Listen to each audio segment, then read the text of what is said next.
Hello बच्चों, let's see this question and here this question से who rot Hind Swaraj. यानी कि क्वेश्चन में आपसे बोला है ये जो किताब है हिंद स्वराज की, ये किसने लिखी है जी। आपसे इस क्वेश्चन में पूछा है। क्वेश्चन का की कॉन्सेप्ट है हिंद स्वराज, क्योंकि हम आज हिंद स्वराज की बात करने वाले हैं।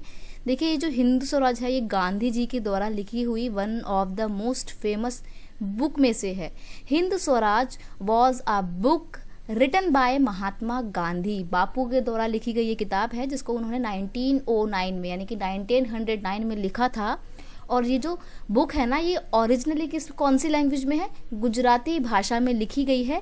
1909 में गांधी जी ने इसको लिखकर पब्लिश किया था और 1910 में इसको ब्रिटिश गवर्नमेंट ने क्या कर दिया था? बैन कर दिया था कि ये बुक कोई भी नहीं पढ़ सकता है। अब आप सोच रहे होंगे कि क्या रीज़न थे कि ब्रिटिश गवर्नमेंट ने इस बुक को ही बैन कर दिया। एक्चुअली इस बुक में जो गांधी जी हैं इन्होंने मॉडर्न सिविलाइजेशन का क्रिटिक पेश किया था, बताया था कि किस तरीके से जो आधुनिक सभ्यता है, जो मॉडर्न सिविलाइजेशन ये ब्रिटिशर्स लेकर आए हैं अपने साथ, ये इंडिया को सिविलाइज नहीं करेगी, इंडिया का उत्थान नहीं करेगी, बल्कि इंडिया को और पीछे ढकेल देगी, इंडिया का जीवन बिल्कुल बर्बाद करके रख देगी। गांधी जी का ऐसा मानना था मॉडर्न सिविलाइजेशन के बारे में।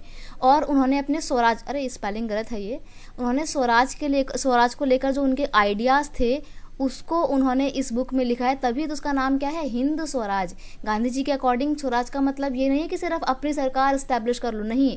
स्वराज का मतलब इससे भी ज़्यादा बढ़कर है। गांधी जी का मतलब था कि स्वराज आप खुद अपने आप भी ऑब्टेन कर सकते हो, जब आप खुद अपने निर्णय अपने आप स्वतंत्र रूप से ले लेते हो, जब आप अपने मन को बिल्कुल शांत कर लेते हो, अपने मन पर बिल्कुल काबू पा लेते हो, तब उसको भी स्वराज ही कहा जाता है। ऐसा गांधी जी ने इस बुक में कहा था। तो गांधी जी ने बहुत तरीके से ब्रिटिश गवर्नमेंट की बड़ी आलोचनाएं करी थी, बहुत क्रिटिसाइज किया था, बहुत सारी बुराइयां करी थी, जिसके बाद ब्रिटिश गवर्नमेंट डर गई थी कि अगर लोगों ने इस बुक को पढ़ा तो वो हमारे अगेंस्ट में आवाज़ उठा सकते हैं। इसलिए गवर्नमेंट ने इस बुक को 1910 में ही बैन कर दिया था। लेकिन बाद में इस बुक को बहुत ज़्यादा पढ़ा गया। जब इसमें से बैन को हटाया गया तो 1910 के बाद से जब बैन हटाया, 1910 में तो उसमें बैन लगाया था, लेकिन आफ्टर इंडिपेंडेंस तो ये बुक बहुत ज़्यादा पॉपुलर होती है। और जब ये पूरा इंडिया का फ्रीडम स्ट्रगल स्टार्ट होता है तो इस बुक को अलग अलग लैंग्वेज में पब्लिश किया जाता है, ताकि लोगों को भी समझ में आ जाए कि किस तरीके से जो मॉडर्न सिविलाइजेशन है और जो ब्रिटिश गवर्नमेंट जिस तरीके की पॉलिसी अपना रहे हैं, वो रिप्रेसिव पॉलिसी हमारी कंट्री के लिए कितने नुकसानदायक है।